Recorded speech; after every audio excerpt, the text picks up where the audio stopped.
Canada federal ఎన్నికల్లో అధికార liberal party మళ్లీ విజయం సాధించింది. మిత్రపక్షాలతో కలిసి వరుసగా 4వసారి ప్రభుత్వాన్ని ఏర్పాటు చేసే అవకాశం కనిపిస్తోంది.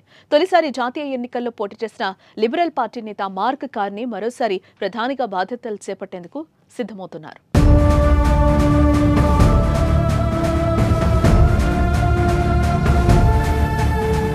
Canada liberals house of Commons లో 343 సీట్లుండగా ప్రభుత్వాన్ని ఏర్పాటు చేయడానికి లిబరల్స్ 168 సీట్లు గెలుచుకున్నారు. మిత్రపక్షాలతో కలిసి లిబరల్స్ ప్రభుత్వాన్ని ఏర్పాటు చేసే ఛాన్స్ ఉంది.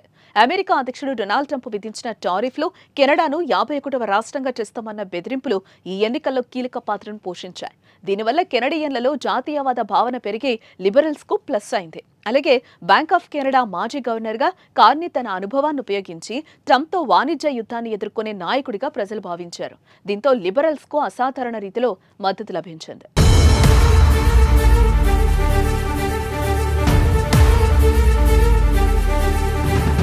ప్రతిపక్ష కన్సర్వేటివ్ పార్టీ నేత పియరీ పొయిల్లివ్రే ఓటమి చెందారు.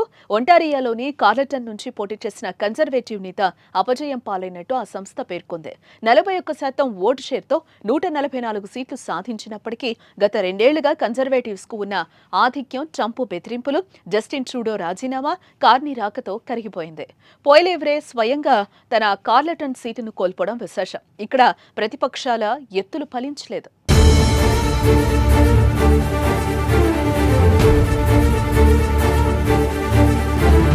రిజల్ట్స్ సానుకూలంగా రావడంతో మార్క్ కార్నీ తన మద్దతుదారులను ఉద్దేశించి ప్రసంగించారు. తాను అణుకువతో నడుచుకుంటానని, ప్రభుత్వంలోని అన్ని పార్టీలతో కలిసి ప్రావిన్స్లు, స్థానిక ప్రజలతో మమేకమై పనిచేస్తారని తెలిపారు.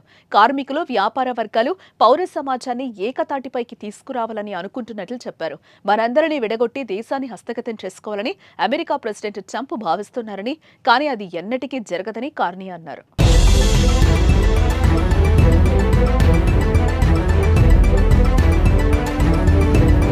మార్క్ కార్నీ విజయం సాధించడంతో న్యూ డెమోక్రటిక్ పార్టీ నేతగా జగ్మీత్ సింగ్ రాజీనామా చేశారు. భారత సంతతికి చెందిన సిక్కు నేత, ఖలిస్తానీ మద్దతుదారుడు.